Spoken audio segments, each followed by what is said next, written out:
అందరికీ నమస్కారం. Welcome to Bharati TV. ప్రస్తుత రాజకీయ అంశాల మీద మనతో పాటు చర్చలో పాల్గొంటున్నారు చందు శ్రీనివాస్ గారు, ప్రముఖ రాజకీయ విశ్లేషకులు. సార్‌తో మాట్లాడదాం, మరిన్ని విషయాలు తెలుసుకుందాం. నమస్కారం శ్రీనివాస్ గారు. నమస్కారం అండి. పవన్ కళ్యాణ్ అనే వ్యక్తి ఎలక్షన్‌కి ముందు ఏం చెప్పాడు, ఇప్పుడు కూడా అలాగే వెళ్తున్నాడు. ఎలక్షన్ క్యాంపెయిన్‌లో చెప్పాడు, అసెంబ్లీలోకి మమ్మల్ని పంపించండి, బూతులుండవు. ఒక సమస్య శాసనసభలోకొస్తే దాన్ని ఏ విధంగా ఆహ్, మాట్లాడి దాన్ని సాల్వ్ చేసి ప్రజలకి న్యాయం చేస్తామో అలాగే ఉంటది శాసనసభ. మీరందరూ మమ్మల్ని మెచ్చుకునేలాగా మేము ప్రవర్తిస్తామని చెప్పాడు. ఈరోజు ఫస్ట్ డే పవన్ కళ్యాణ్ మాట్లాడుతుంటే అందరూ ఇలా టీవీలకు చూస్తున్న పరిస్థితి. ఎలా చూస్తారు సార్ దీన్ని? డెఫినెట్‌గా అండి. ఆయన ఏదైతే అంటే రాజకీయ నాయకులు ఏందంటే వాగ్దానాలు ఇస్తారు, నిర్వర్తించరు అని చెప్పేసి ఉన్నది. ఆయన అసెంబ్లీ గేటు కూడా తాకనివ్వమన్నారు. దశాబ్దం పైన పోరాడాడు. ఒక యోధుడిగా ఆయన కనపడ్డాడు. నాట్ ఓన్లీ ఆంధ్ర, తెలంగాణ కాదు, ఈ దేశ రాజకీయాల్లో కూడా పవన్ కళ్యాణ్ ఏంటి అనేది మోదీ గారి దాకా తెలిసిందంటే ఇక మనం అర్థం చేసుకోవాలి. మీరన్నట్టు అసెంబ్లీలో ఇందాక స్పీకర్ని ప్రశంసించే తీరులో ఆయన మాట్లాడిన మాట, మన భాషకి మనం మాట్లాడేదానికి గౌరవం తెచ్చుకోవాలి. మన నోరుందగానే వ్యక్తిగత దోషాలకు పనికిరాదు. అసెంబ్లీ దేవాలయం. ఆ దేవాలయంలో ప్రజలకు మనం ఏం చెప్తున్నామో అది స్పష్టత ఉండాలని చెప్పాడు. తర్వాత సమయాన్ని వినియోగించుకొని మనం ఏ విధంగా చేయాలి అనేది సుస్పష్టంగా చెప్పగలిగారు. ఎందుకంటే అయ్యన్న పాత్రుడు గొప్పతనం గురించి చెప్తా ఆయన ఈ ఈ 5 సంవత్సరాల్లో ఏం జరిగింది కదా ప్రభుత్వంలో, ఎంత వ్యక్తిగత హననం చేశారు, అటువంటి మహిళలు కావచ్చు, ఏదైనా కానీ ఇబ్బంది కలగకూడదు అనేది స్పష్టంగా చెప్పగలిగాడు. అని మనకున్న టయాన్ని, మనకి రాజకీయంలో మనకు అవకాశం ప్రజలు కల్పించినప్పుడు ఆ సమయాన్ని సద్వినియోగం చేసుకొని ప్రజల సమస్యల మీద పోరాడాలి. దాన్ని మనిషిని డైరెక్ట్గా వ్యక్తిగతాన్ని చేయటం, మనుషుల్ని తిడతాం, ఎమ్మెల్యేలు అదే పనిగా గతంలో పెట్టుకున్నారు. సభలో లేని వాళ్ళు కూడా తీసుకొచ్చి ఇంట్లో వాళ్ళని కూడా తీసుకొచ్చి ఇట్లా తిట్టడం, అది అది మంచి పద్ధతి కాదు. చివరికి పారిపోయారు, ఎవరు ఒక్కరు కూడా ఉండకుండా అన్నాడు. అవును.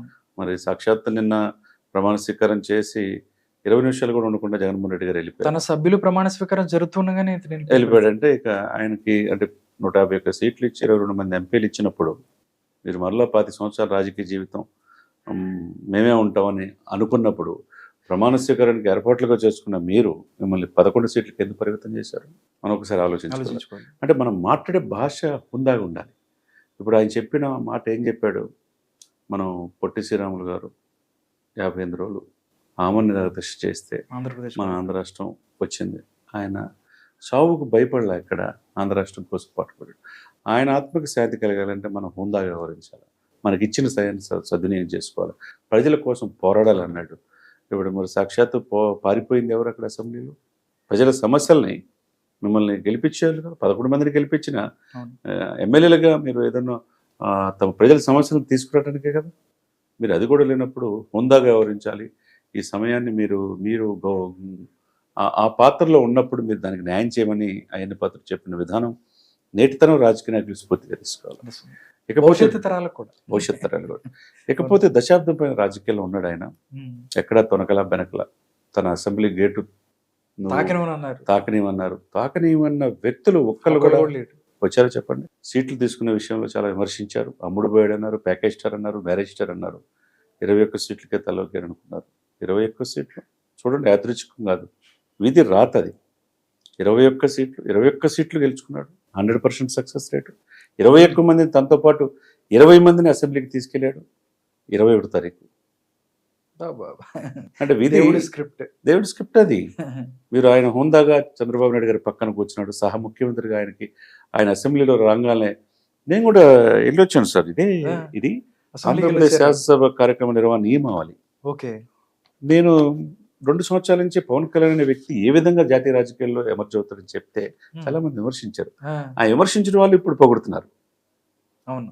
ఇది విఐపి గ్యాలరీలో అసెంబ్లీలో ప్రమాణ స్వీకారం వీక్షించడానికి ఒక పౌరుడిగా, ఆంధ్రప్రదేశ్ పౌరుడిగా, యాజ్ ఎ లామెన్గా వెళ్ళాను. నేను చూశాను కొనిదెల పవన్ కళ్యాణ్ నేను మాట్లాడు. ఎలా అనిపించింది సార్? చాలా ఆనందం అనిపించింది. అండ్ థర్డ్ ఆల్టర్నేట్గా అతను ఎమర్జ్ అయిన తీరు, ఎక్కడ ఒక ఎమ్మెల్యే కాల భయపడలా, దశాబ్దం పార్టీ నడిపాడు, సొంత డబ్బు పిల్లల డిపాజిట్ల మీద పెట్టిన కోట్లాది రూపాయలు, 34 కోట్లు కౌలు రైతులకు ఇచ్చాడండి. ఎవరైనా ఎవరిచ్చారు? జగన్మోహన్ రెడ్డి గారితో సహా ఈ దేశంలో ఎవరైనా ఏ ముఖ్యమంత్రిని ఇచ్చారా? దశాబ్దం పైన టీ ఖర్చులకి, ఓన్లీ టీ స్నాక్స్ ఖర్చులకి 4 లక్షల రూపాయలు. బిల్ వేసారంట, గవర్నమెంట్ బిల్. ఏదైనా చేస్తారండి ఇక్కడ. చివరికి పార్టీ కార్యాలయంలో సొంత కార్యక్రమాలు ఉపయోగించుకొని అవి కూడా జీతాలు ఇచ్చారంటే ఇక్కడ ఏం జరుగుతుంది? ఇక్కడ ఆంధ్రప్రదేశ్లో ఎందుకు మీకు 5 సంవత్సరాలు అధికారం ఇచ్చారు? ఇచ్చిన దాన్ని ఎందుకు సద్వినియోగం చేసుకోలేపారు? ఆయన అసలు గేటే దాటిని అన్నారు కదా, ప్యాకేజ్ స్టార్ అన్నారు కదా, 4 పెళ్ళి అన్నారు. ఆయన ఇంట్లో ఆయన భార్యని, పిల్లలు కూడా విమర్శించారు కదా, వాళ్ళ అన్నగారిని కూడా విమర్శించారు కదా. ఈ రాజకీయాలు అవసరమా అని చెప్పి అనుకున్నారు. మరి ఈరోజు ఆయన ఏంటి, ఆంధ్ర రాజకీయాలే కాదు దేశ రాజకీయాలు శాసిస్తున్నాడు. ఆ కూటమిని ఈ రోజున ఒప్పించింది మోదీ గారిని ఎవరండి? పవన్ కళ్యాణ్. ఈ రోజు 160 ఎన్నో అవమానాలు పడి, ఎన్నో అవమానాలు, ఎన్నో అవహేళనలు. అతనున్న రాజకీయ పరిణితి మరల చెప్తారు సార్. అతనికి ఓర్పు ఉంది, నేర్పు ఉంది, చేర్పు ఉంది, కూర్పు ఉంది. ఈ 4 కలిస్తే రాజకీయ నాయకుడిగా పరిపూర్ణ చెందుతారు. అతనిలో ఒక అరిస్టాటిల్ ఉన్నాడు, సోక్రటీస్ ఉన్నాడు. రాజనీతిని అవపాసన పెట్టాడు. చదువుకుంది ఇంటర్ అన్నారు చాలా మంది. సమాజాన్ని చదివేశాడు. ఇంకా సమాజాన్ని చదివినకి ఏం కావాలి? ఫస్ట్ రోజు రివ్యూ మీటింగ్ చంద్రబాబు నాయుడుతో సరిసమానంగా ప్రభుత్వ శాఖల కార్యాలయం ఆయన ఫోటో కూడా ఉంది. రివ్యూ మీటింగ్లో 10 గంటల పాటు రివ్యూ చేశాడంటే సీనియర్స్ ఎంతో మంది ముఖ్యమంత్రి దగ్గర చేసిన ఐఏఎస్ ఆఫీసర్స్ ఏమంటారు తెలుసా? ఇటువంటి గొప్ప వ్యక్తిని ఇంతవరకు చూడలేదండి. ప్రతి దాని మీద అవగాహన ఉన్నది. అంటే గ్రామీణాభివృద్ధి, గ్రామాలు దేశానికి పట్టుకోములండి. గ్రామాలు సర్వతోముఖంగా ఉంటే ఆ రాష్ట్రం బాగుపడుతుంది, ఆ దేశం బాగుపడుతుంది. 10 గంటలు రివ్యూ చేశాడంటే, తర్వాత 6 గంటలు పంచాయతీరాజ్ మీద రివ్యూ చేశాడంటే, చివరికి సైన్స్ అండ్ టెక్నాలజీ పిల్లల్ని ఏ విధంగా చేశాడంటే, చివరికి అడవులు ప్రకృతిని ఆయన కూడా ఎప్పుడు స్లోగన్ ఒకటే, ఆయన మొక్కలంటే బాగా ఇష్టం. ఏం ఆశించకుండా మొక్కని ఆక్సిజన్ ఇస్తుంది, కూర్చోడానికి కుర్చీ అవుద్ది, పడుకోవడానికి బెడ్. చివరికి చచ్చిపోయేటప్పుడు ఆ 4 మూసేయచ్చు ఆ చెక్కలు, దాంతోనే ఇంకేం తీసుకెళ్తాం అంటే ఆ చెట్టు చిరంజీవి అయితే భవిత బంగారం అంటారు. అంటే చిరంజీవి అంటే బతికితే. మొదటి నుంచి పర్యావరణం మీద ఒక అవగాహన ఉంది ఆ ఫ్యామిలీకి. చిరంజీవి గారి నా బర్త్డేకి బొకేలు బదులు ఒక మొక్క నాటున్నట్టు, అదేవిధంగా నాగబాబు గారు అయినా అన్నదమ్ములు అనుకున్నానికి నిదర్శనం వాళ్ళు. ఈ సమాజానికి ఎంతో చేశారు. ఒక బ్లడ్ బ్యాంక్ కావచ్చు, ఒక ఐ బ్యాంక్ కావచ్చు. ఇక తమ్ముడైతే అన్నకు మించి సేవా కార్యక్రమాలు చేసుకుంటా ఎన్ని ఒక ఎత్తు అయితే లగ్జరీస్ జీవితం సార్. రోజుకి 2 కోట్లు, సంవత్సరానికి 1000 కోట్లు, 1000 కోట్ల ఆదాయం కూడా వచ్చి ఇంత మాటలని నిన్ను తిట్లు తిని ఇంత అవసరమా? జగన్ నిన్ను అధపాతాలను తొక్కపోతే నా పేరు పవన్ కళ్యాణ్ కాదు, నా పార్టీ జనసేన కాదన్నాడు. ఎంత నిజాయితీ లేకపోతే ఎంత ఆవేశం అంటే ఎంత ఆవేశపడుతున్నా అనుకున్నాం. కానీ ఆవేశం నీకు ఆలోచన ఉంది. 8 జిల్లాల్లో 0 తీసుకొచ్చాడంటే, ఉభయ గోదావరి జిల్లాలు చెప్పాడు, ఒక్క సీటు కూడా రానివ్వన్నాడు. అదే చేశాడు. చివరికి నువ్వు వెళ్ళి పవన్ కళ్యాణ్ అసెంబ్లీలో అడుగు పెట్టకూడదని చెప్పి అక్కడ డిప్యూటీ సీఎం ఆఫర్ ఇచ్చిన వంగా గీత గారికి, అసలు మీరే సీఎం కానప్పుడు ఆమె ఎక్కడ గెలిచింది? నువ్వు 61,000 సీట్ 90,000 లక్ష మెజార్టీ వచ్చింది నీకు. జగన్మోహన్ రెడ్డి గారికి 61,000కే దిగిపోయిందంటే 71,000తో పవన్ కళ్యాణ్ గెలిచాడంటే అక్కడ ఎవరు? చివరికి ప్రధాన ప్రతిపక్ష హోదా కూడా కోల్పోయారంటే 11 సీట్లుగా పరిమితం. చివరికి కూర్చున్నారంటే విధి ఆడిన సీఎం కుర్చీలో నుంచి జుట్టు పట్టుకొని లాక్కొచ్చి బయట రోడ్డు మీద వేసాడు. అంటే ఏదైనా కానీ ప్రజలు తిరస్కరించారు. మీకు ఇచ్చిన మ్యాండేట్లు మీరు సంక్షేమం మాటన బట్టను నొక్కేల పథకాలు ఇచ్చారన్నారు, కానీ అభివృద్ధిని మర్చిపోయారు. రోడ్లు లేవు, ఉద్యోగాలు లేవు, మద్యపాన నిషేధం దశవారి అని చెప్పి మద్యం ఏర్లేపరి నకిలీ మందు వల్ల, కల్తీ సరా వల్ల అనేక మంది చనిపోయారు. గంజాయి అడుగడుగున చిన్నపిల్లలకు గంజాయి, అది కూడా లేదు. ఆడపిల్లలు అదృష్టం అయిపోతారు. తీర ప్రాంతం అంత ఉండి కూడా పట్టుమని 10 ఐటీ కంపెనీలు లేవు, ఫుడ్ ప్రాసెసింగ్ యూనిట్స్ లేవు. స్పెషల్ స్టేటస్ తీసుకొస్తున్నారు 20 మంది ఎంపీలు నుండి ఎవరు ప్రధానమంత్రి అయినా మెడలు ఉంచి స్పెషల్ స్టేటస్ తీసుకొస్తారన్న జగన్మోహన్ రెడ్డి గారు 5 సంవత్సరాలు ఏం చేశాడు? సుందరమైన విశాలమైన భవనాలు, ఋషి కొండలను కరిగించేసి 500 కోట్ల విలువ చేసే ఏంటండి అది? ఆయన మొన్న ఏం చేశాడో చెప్పాడండి. కళ్ళు మూసుకున్నాడంట 5 సంవత్సరాలు. 5 సంవత్సరాలు కళ్ళు మూసుకుంటే వచ్చేస్తాయి అంటున్నాడు. ఇది కరెక్ట్ కాదు. ఇప్పుడు గెలుపుని ఈఎంల మీద పెడుతున్నారు. ఇప్పుడు అంటే 151 సీట్లు వచ్చినప్పుడు 2019 అప్పుడు కూడా ఈఎంల గొప్పతనం గురించి ఆయనే చెప్పింది. ఇప్పుడు ఏమంటారంటే ఒక కమోడ్ 13 లక్షల, ఒక టబ్బు 26 నుంచి 30 లక్షల, కూర్చుని స్నానం చేసేది ఫ్యాన్ 3 లక్షల. ఏంటి సార్ ఇది? ఇటాలియన్ మార్బుల్, యూరోపియన్ టెక్నాలజీ, కింద ఫ్లోరింగ్, ఎవరి డబ్బు సార్? ఎవరి కోసం సార్ ఇది? అదే ప్రజలు చూస్తూ ఉన్నారు. ప్రజలు ఏం తీర్పారో వాళ్ళు తెలుసు బాగా. నువ్వు ఎవరి దగ్గర నుంచి ఇచ్చావు? 2.5 లక్షల కోట్లు అప్పుని ఆంధ్రప్రదేశ్ 10 లక్షల కోట్లకి తీసుకెళ్ళేప్పుడు ఎవరు కట్టాలి? ప్రజల ప్రతి నెత్తి మీద 1 లక్షన్నర అప్పు ఉంది ఇప్పుడు. పుట్టబోయే పిల్లోడి మీద కూడా అప్పు ఉంది. మరి దీన్ని ఎవరు సమాధానం చెప్పాలి? ఇప్పుడు వాళ్ళల్లో ఏమన్నా మార్పు ఉందంటే చివరికి అసెంబ్లీ గేటు కూడా తాకనివన్నారుగా పవన్ కళ్యాణ్. రాజధాని రైతులు 15 కిలోమీటర్లు పూలు పోసారు. టన్నుల కొద్ది పూలతో స్వాగతం పలికారు ఆయన్ని. నిన్న అసెంబ్లీలో అడుగు పెట్టినప్పుడు కూడా నేను ప్రత్యక్షంగా చూసా, పూలతో స్వాగతం పలికారు. అదే జగన్మోహన్ రెడ్డి గారి అసెంబ్లీ గేట్ వెనక నుంచి వచ్చాడు. ఇంతకన్నా పరాజయం ఆయనకి, జగన్మోహన్ రెడ్డికి ఓటమి ఇంకొకటి లేదు. అంతే కదండి. ఇక్కడ ఏంటంటే సార్, రాజరికం కాదు ఇది. మీరు ప్రజాస్వామ్యం. ప్రభుత్వానికి, ప్రజల ఆస్తికి కస్టోడియన్.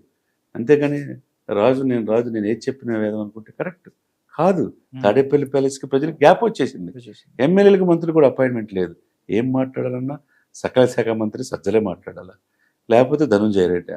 చివరికి మీ ఎమ్మెల్యేలే జక్కంపూడి రాజాలంటే వాళ్ళు అడుగుతుంటే అవును. మేము ఉదయం వచ్చి 10 దాకా ఎదురు చూడాలా? ఆ సంతకం పెడితే 10,000 మందికి ఉపాధికి ఏదో ఒకటి ఉద్యోగాలు వచ్చేది ఉపయోగం ఉంటుంది. అది కూడా పెట్టలేకపోతే కనీసం ధనుంజయ రెడ్డి లాంటి ఆఫీసర్ ఇట్లా తీసుకొచ్చారంటే, ఇటువంటి వ్యక్తులు అంతా బాగుంది, రాజ్యం సుభిక్షం, మనకు 175 వస్తాయి అని చెప్పి భజన పొరులందరినీ పక్కన పెట్టుకుంటే ఈరోజు ఈ పరిస్థితి. కానీ మనం ఏంటి, ప్రజలు ఏమన్నాం, ప్రజలు మన గురించి ఆలోచిస్తే ఈ రోజున చంద్రబాబు నాయుడు గారు, పవన్ కళ్యాణ్ గారు ఎక్కడున్నారు? ఆ సింహాసనం మీద కూర్చొని ఉన్నారు.